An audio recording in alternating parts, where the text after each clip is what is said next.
اعوذ باللہ من الشیطان اللعین الرجیم، بسم اللہ الرحمن الرحیم۔ اصول کافی جلد اول، باب نمبر 23، صفحہ نمبر 358، نوادر کا باب۔ حدیث نمبر 1، ہر چیز فنا ہو جائے گی سوائے اس کے وجہ کے۔ حارث بن مغیرہ النصری بیان کرتا ہے کہ میں نے حضرت امام ابو عبداللہ علیہ السلام سے خدا کے اس قول کے بارے میں سوال کیا جس میں خدا نے فرمایا اس سے کیا مراد ہے؟ آپ علیہ السلام نے فرمایا لوگ اس کے بارے میں کیا کہتے ہیں؟ میں نے عرض کیا لوگ کہتے ہیں کہ مراد ہے کہ ہر چیز فنا ہو جائے گی سوائے اللہ کے چہرے کے۔ آپ علیہ السلام نے فرمایا پاک و منزہ وہ اس سے جو کچھ لوگ کہتے ہیں یہ بہت ناحق قول کے قائل ہوئے ہیں، بلکہ اس سے مراد ہے کہ ہر چیز فنا ہو جائے گی سوائے اس رستے کے جس کے ذریعے اس تک رسائی حاصل ہوگی۔ حدیث نمبر 2، جس نے رسول اللہ صلی اللہ علیہ وآلہ وسلم کی اطاعت کی اس نے اللہ کی اطاعت کی۔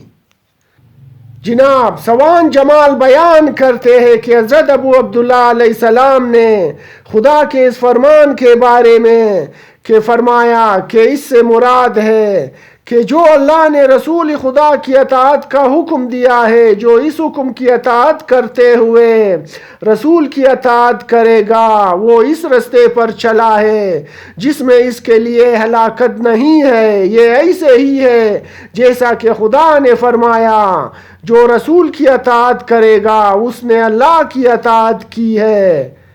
حدیث نمبر 3، ہم وجہ اللہ ہے۔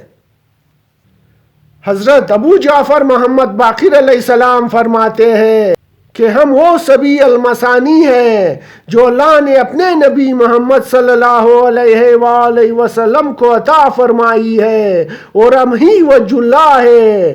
ہم جو زمین پر تمہارے سامنے رفت آمد کرتے ہیں، ہم اللہ کی مخلوق میں اللہ کی آنکھ ہے جس سے وہ دیکھتا ہے، اور ہم ہی اللہ کے وہ ہاتھ ہیں جو رحمت کے ساتھ ہر وقت اس کے بندوں پر کھلے رہتے ہیں۔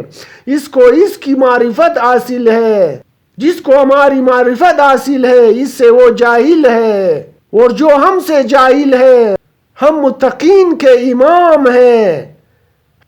حدیث نمبر 4، اللہ کے اسماء حسنی ہم ہیں۔ معاویہ بن عمار نے حضرت ابو عبداللہ علیہ السلام سے خدا کے اس قول کے بارے میں سوال کیا کہ کیا مراد ہے؟ خدا کے لیے اسماء حسنی ہے، بس تم ان کے ذریعے اس کو پکارو، اس سے کیا مراد ہے؟ آپ علیہ السلام نے فرمایا خدا کی قسم وہ اسماء حسنی ہم ہیں کہ جن کی معرفت کے بغیر خدا اپنے بندوں کا اعمال کو قبول نہیں کرے گا۔ حدیث نمبر 5، اگر ہم نہ ہوتے تو اس کی کوئی اللہ کی عبادت نہ کرتا۔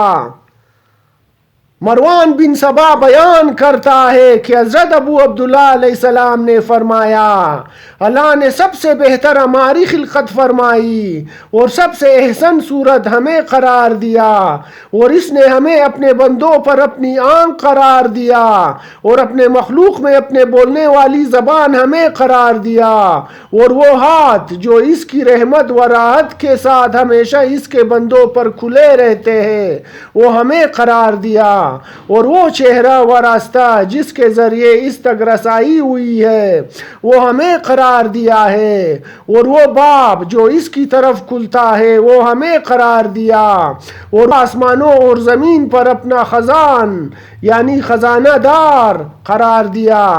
ہماری وجہ سے درخت پھل دیتے ہیں اور ہماری وجہ سے درختوں کے پھل پکتے ہیں، اور نہریں ہماری وجہ سے چل رہی ہے، اور ہماری وجہ سے آسمانوں سے بارش نازل ہوتی ہے، اور زمین سے سبز ہماری وجہ سے اگتا ہے، اور ہماری عبادت کرنے سے اس کی عبادت شروع ہوئی، اور اگر ہم نہ ہوتے تو اس کی عبادت کرنے والا کوئی نہ ہوتا، اس کی عبادت نہ ہوتی۔